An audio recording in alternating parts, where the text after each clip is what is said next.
You won't want to miss this. Before we jump in, hit subscribe, like this video, and drop a comment. Trust me, you'll be glad you did. The Martian soil crunched softly under Taran Vek's boots as he approached his isolated dome. The crimson landscape stretched endlessly in all directions, broken only by the faint shimmer of the terraforming station far on the horizon. It was a sight he had grown accustomed to, though it never ceased to remind him just how far from Earth he truly was. Life on Mars wasn't glamorous, but it was quiet. And quiet was exactly what Taran had been searching for when he left Earth 10 years ago, fed up with the noise, the crowds, and the bureaucracy of the corporate colonies. Out here, in the middle of nowhere, no one asked questions, and no one bothered him. Which is why the footprints stopped him cold. He crouched down, studying the fresh trail pressed into the red dust. They were small and light, almost delicate, but there was an unnatural precision to them. They didn't belong to any of the terraforming crew. Taran knew their routines, and no one came this far out unless they were lost or desperate. And then there was the issue of how the tracks led directly to his dome. His heart rate quickened as his hand moved instinctively to the plasma spanner holstered at his hip. The makeshift weapon wasn't meant for combat, but it was better than nothing. Slowly, he rose and scanned the horizon. Nothing moved in the thin Martian air. Taran's dome sat about 50 meters ahead, its reinforced hatch gleaming faintly under the twin moons. It looked undisturbed from the outside, but that didn't mean much. Whoever, or whatever, had left those prints could have already breached it. Taking a deep breath, Taran approached the door. His fingers hovered over the keypad, hesitating. He hated how vulnerable he suddenly felt, a sensation he hadn't experienced in years. Out here, he was supposed to be untouchable. The door hissed open, and Taran stepped inside, the spanner raised and ready. The interior of the dome was as he'd left it, simple and utilitarian, with walls lined with oxygen canisters, solar batteries, and rows of preserved food rations. The air recycler hummed softly, and the biolamps cast a warm, dim light across the space. But Taran immediately noticed the figure standing near the reactor. She was unlike anything he had ever seen. Her skin shimmered with a soft, metallic hue, almost silver but with an iridescent sheen that shifted with the light. Her hair was short and sleek, resembling strands of polished glass. Her glowing amber eyes locked onto him, unblinking, as though she was sizing him up. "You do not need that weapon, human," she said, her voice calm but firm. Taran tightened his grip on the spanner, his instincts screaming at him to stay alert. "Who the hell are you, and why are you in my dome?" "My name is Alpha," she replied, her tone carrying an eerie, melodic quality. "I am seeking refuge." Taran's jaw tightened. "Refuge? From what?" Alpha tilted her head slightly, as though considering how much to reveal. "From my people," she said finally. Before Taran could respond, a deep, resonant hum echoed faintly through the air. It vibrated through the structure, rattling the tools hanging on the wall. Taran glanced toward the viewport, his stomach tightening. "What the hell is that?" "They've found me," Alpha said quietly. Taran turned back to her, his pulse pounding. "Who's they? What did you lead to my front door?" "Those who would erase what I carry," Alpha said, her glowing eyes narrowing. Her cryptic answer only irritated Taran further. He had no patience for riddles, especially when his life was on the line. "Listen, lady," he said, taking a step closer. "I don't know who you are or what you're running from, but you've got about 10 seconds to explain why I shouldn't throw you out and seal the door behind you."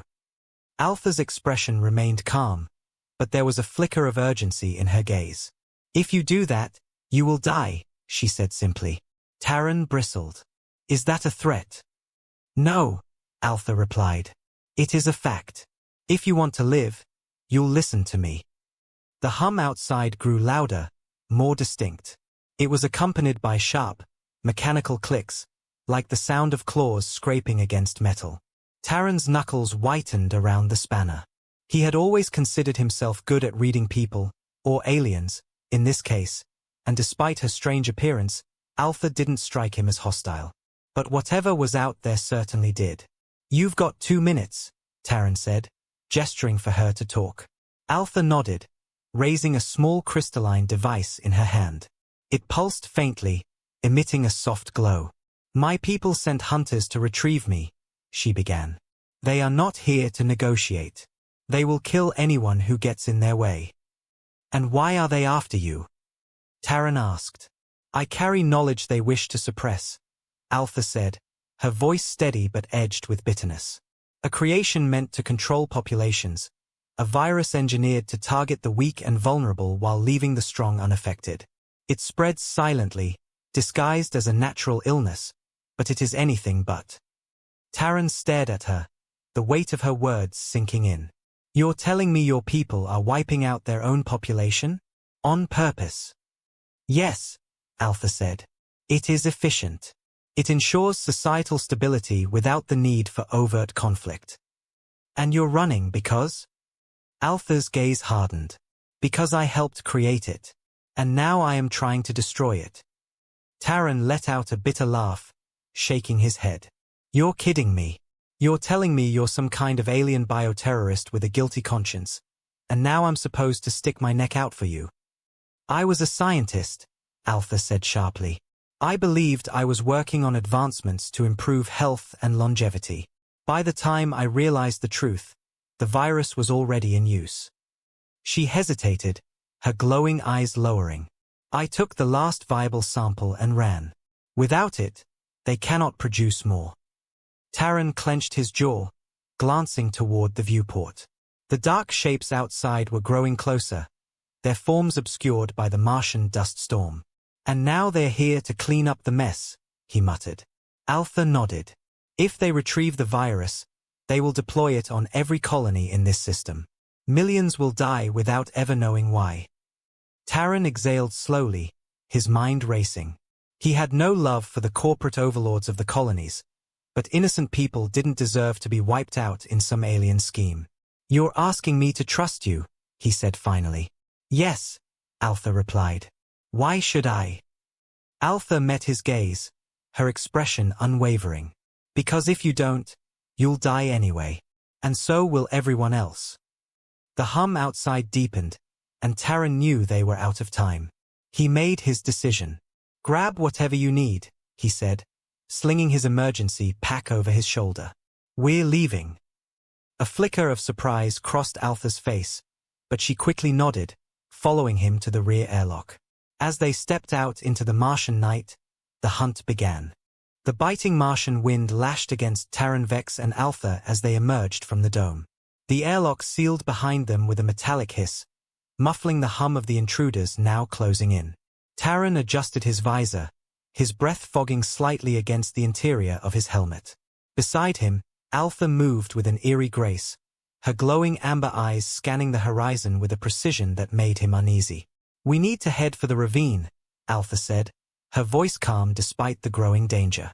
She gestured to the east, where the terrain dipped into jagged cliffs and shadowy crevices.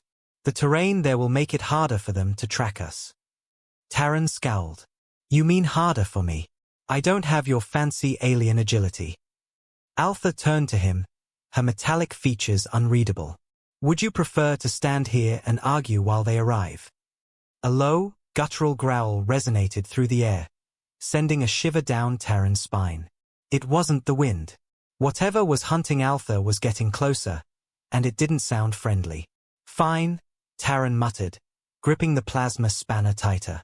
He adjusted the straps of his emergency pack and started moving toward the ravine.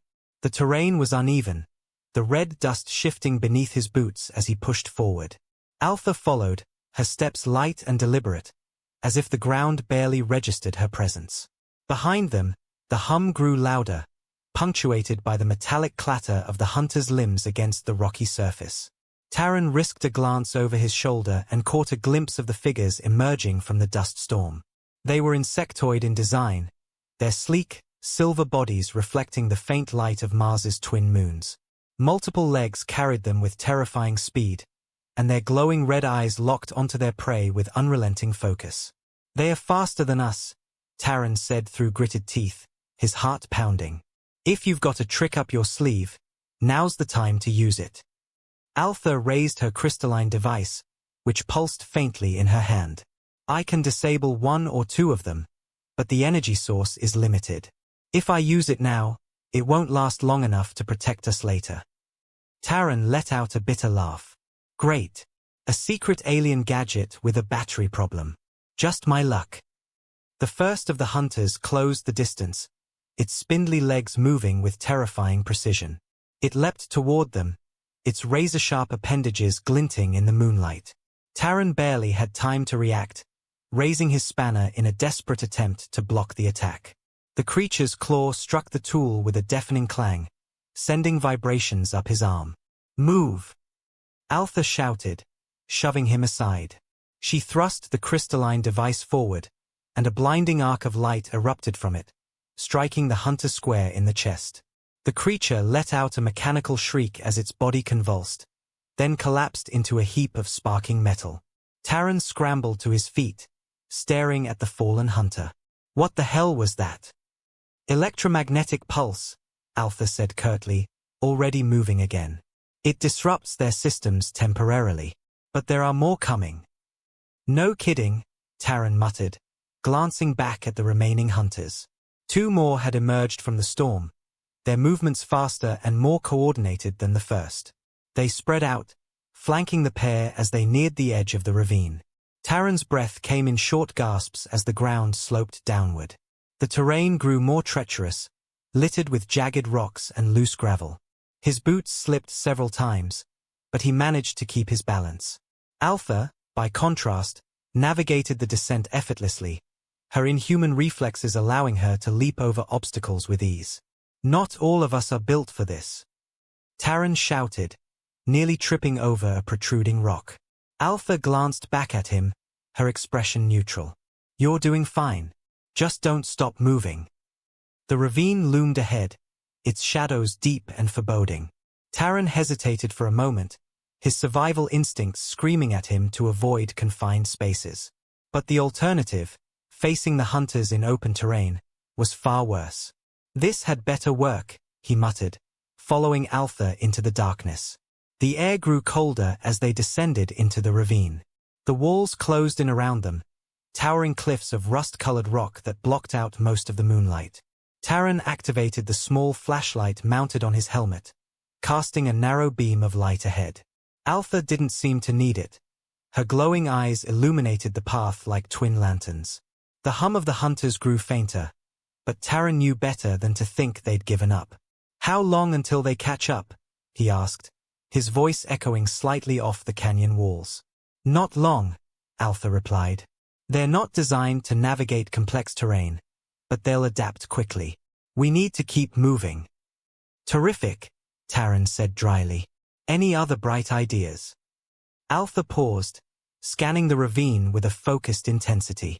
There's an energy field ahead, she said after a moment. A natural magnetic anomaly.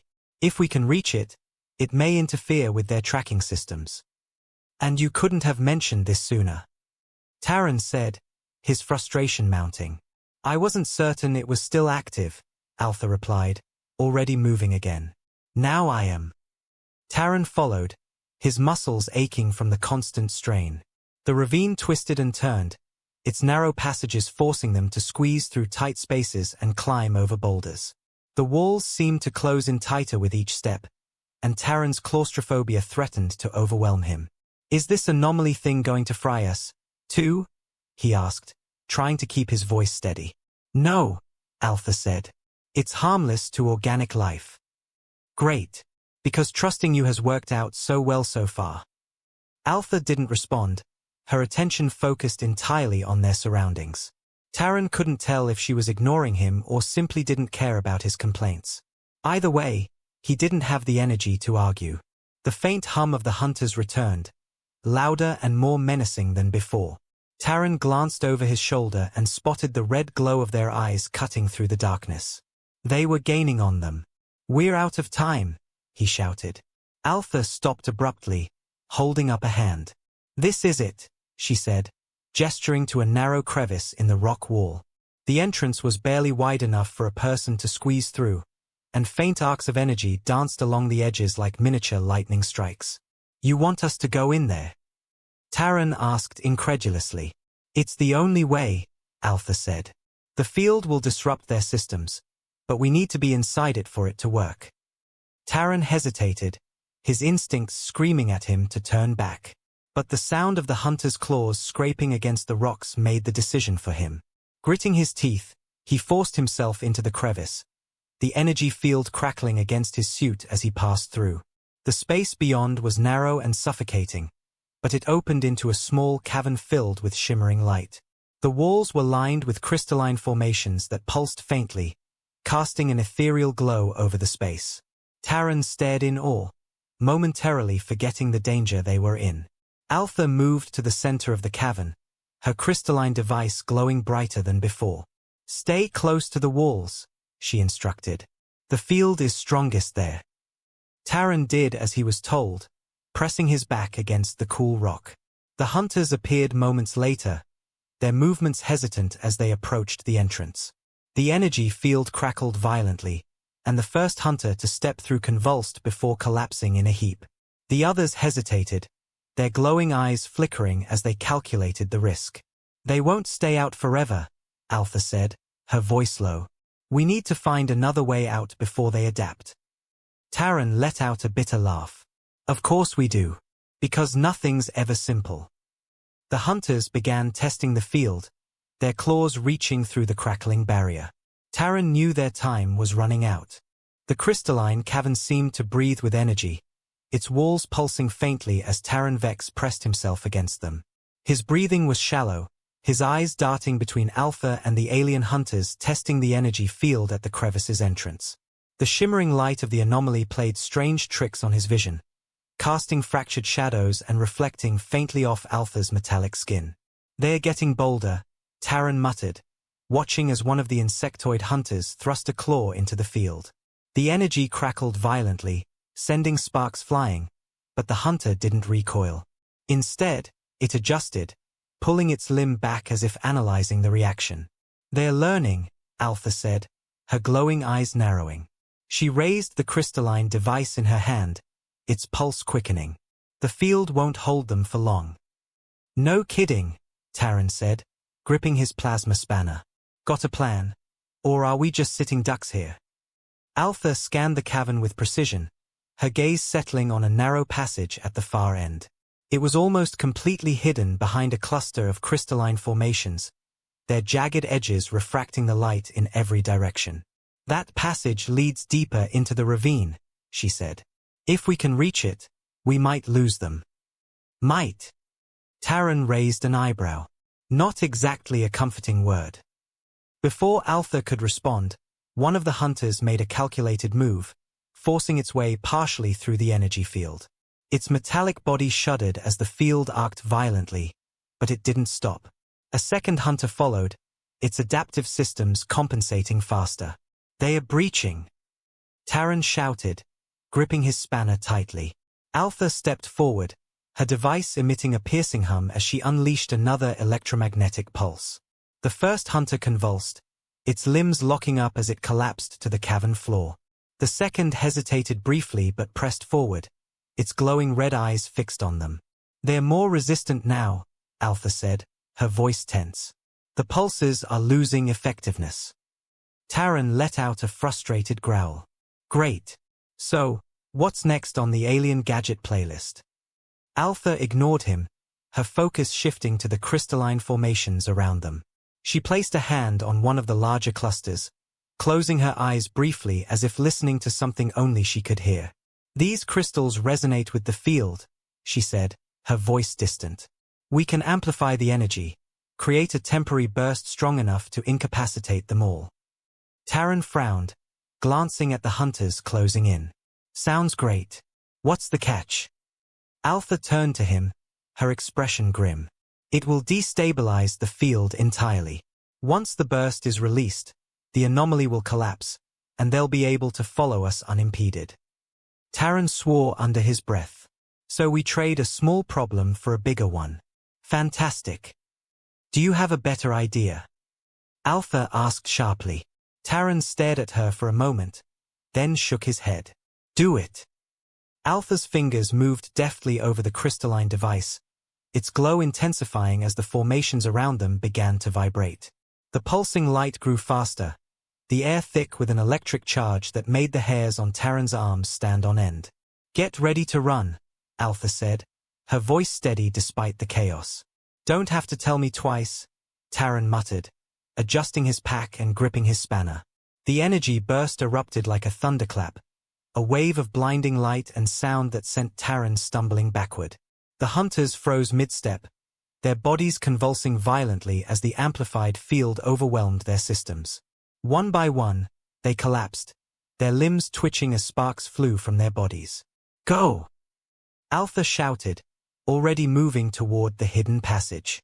Taran didn't hesitate, following her as the cavern began to shudder. The collapse of the anomaly sent shockwaves rippling through the crystalline walls, fractures spreading rapidly as chunks of rock and crystal began to fall. "Did I mention I hate caves?" Taran called out, ducking as a shard of crystal nearly impaled him. Altha didn't respond, her focus entirely on navigating the narrow passage ahead. The walls pressed in on them, the space barely wide enough for Taran to squeeze through with his pack. Behind them, the hunters began to stir, their adaptive systems compensating faster than expected. "They are recovering," Taran shouted, glancing over his shoulder. "Just keep moving." Altha snapped. The passage twisted and turned, the sound of falling debris and the hunter's mechanical clicks echoing ominously. Taran's muscles burned as he climbed over jagged rocks and squeezed through tight gaps, but he forced himself to keep going. Finally, the passage opened into a larger chamber, its walls lined with more crystalline formations. A faint light filtered in from above, illuminating a small ledge that overlooked the ravine below. "There," Altha said, pointing to a series of natural stone steps leading down into the ravine. "If we can reach the bottom, we'll have a chance to lose them." Taran glanced at the hunters now emerging from the passage behind them. "A chance, hey? Not exactly inspiring confidence here." Altha ignored his sarcasm, already descending the steps with practiced agility. Taran followed, his legs protesting with every step as he struggled to keep up. The ravine floor was a chaotic mess of boulders and uneven terrain, but it offered more cover than the open passage above. Taran ducked behind a large rock, catching his breath as he scanned the area for threats. "They are still following us," he said, his voice low.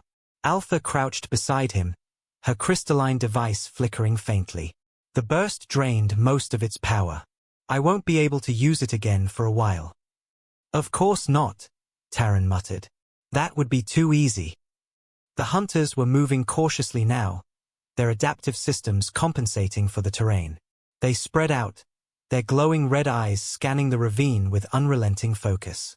"We need a distraction," Altha said, her tone urgent. Taran glanced around, his mind racing. His eyes settled on a cluster of unstable-looking boulders perched on a narrow ledge above the ravine. "Think we can bring those down?" he asked, pointing to the ledge. Altha followed his gaze, her expression thoughtful. "If we can destabilize the ledge, it might buy us enough time to reach the observatory."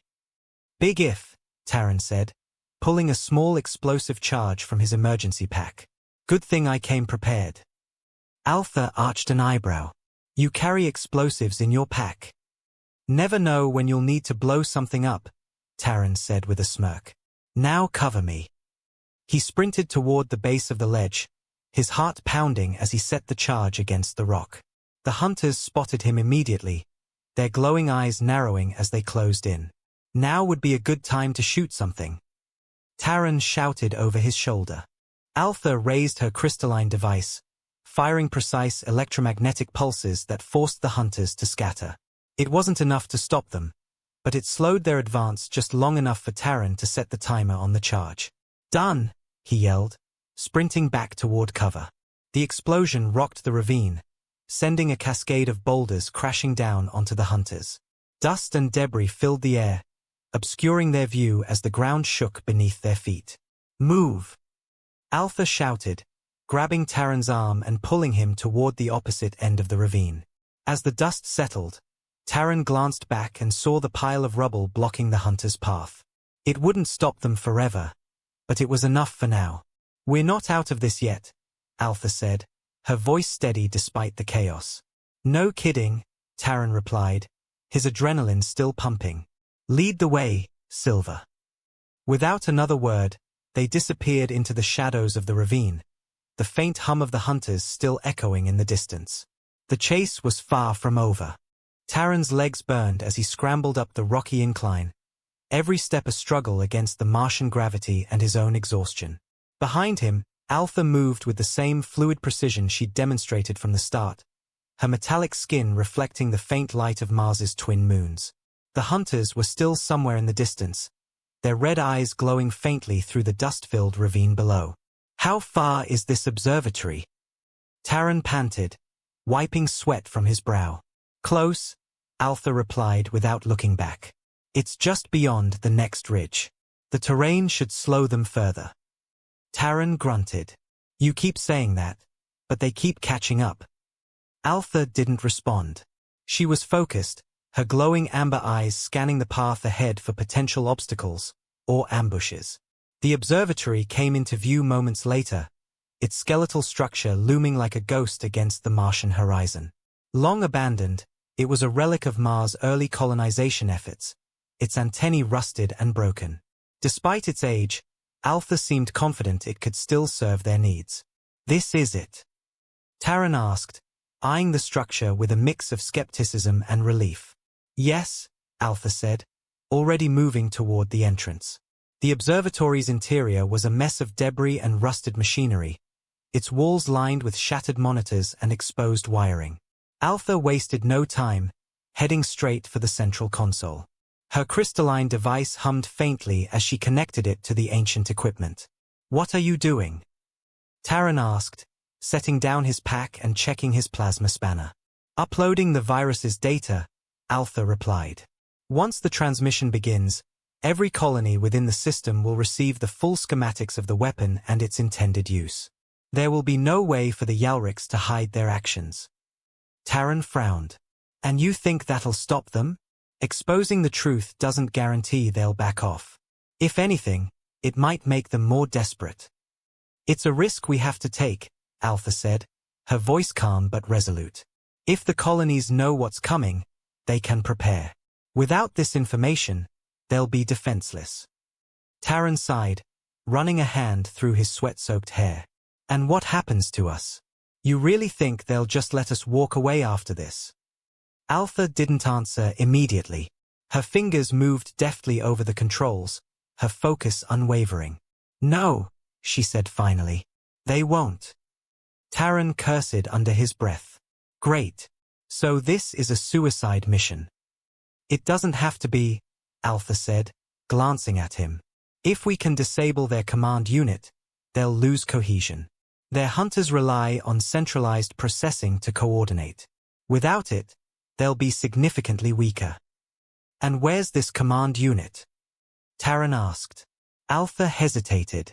Likely in orbit, aboard one of their cloaked observation stations. Taran let out a bitter laugh. Of course it is. Because blowing up alien satellites is something I do all the time.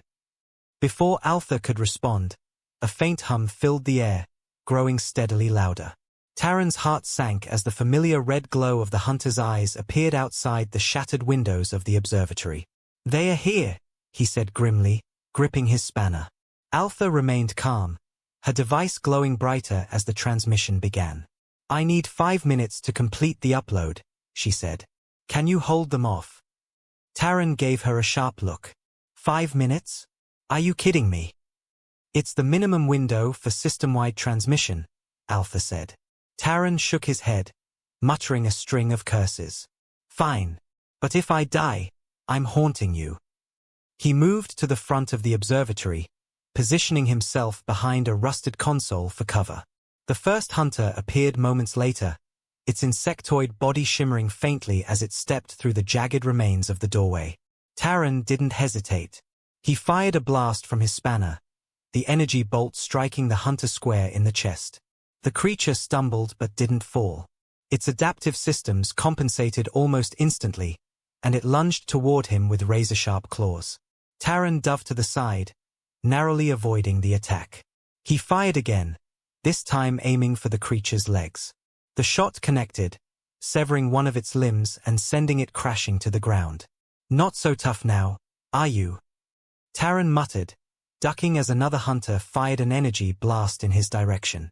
The observatory shook as more hunters entered, their movements precise and relentless. Taran fired shot after shot, but for every one he disabled, another seemed to take its place. "Alpha, how's that upload coming?" he shouted, reloading his spanner. 2 minutes, she replied, her voice steady despite the chaos.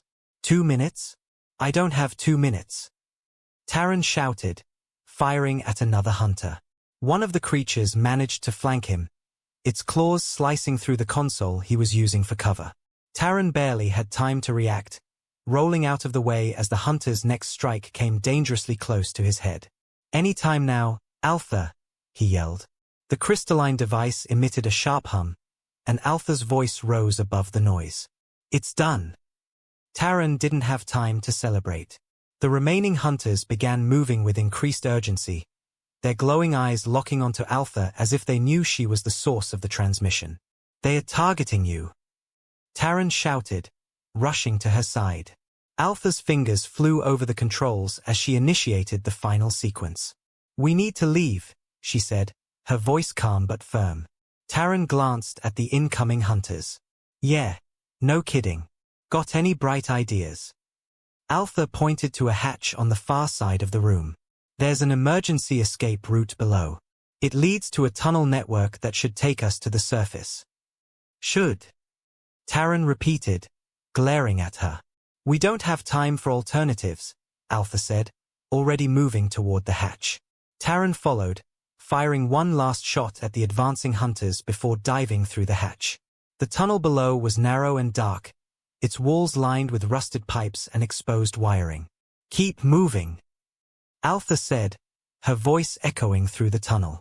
Taran didn't need to be told twice. The sound of the hunters' metallic limbs echoed behind them, growing louder with each passing second. The tunnel twisted and turned, forcing them to navigate a series of tight bends and steep descents.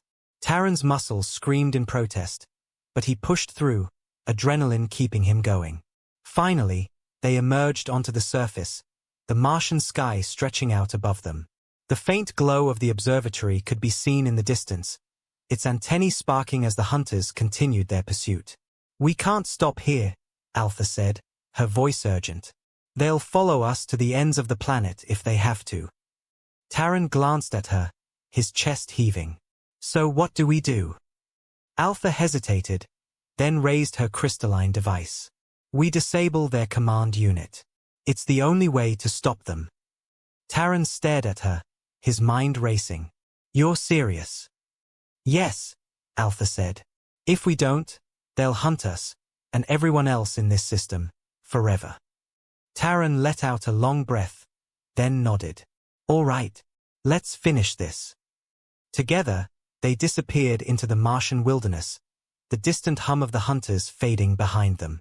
The fight was far from over, but for the first time, Taran felt like they had a chance.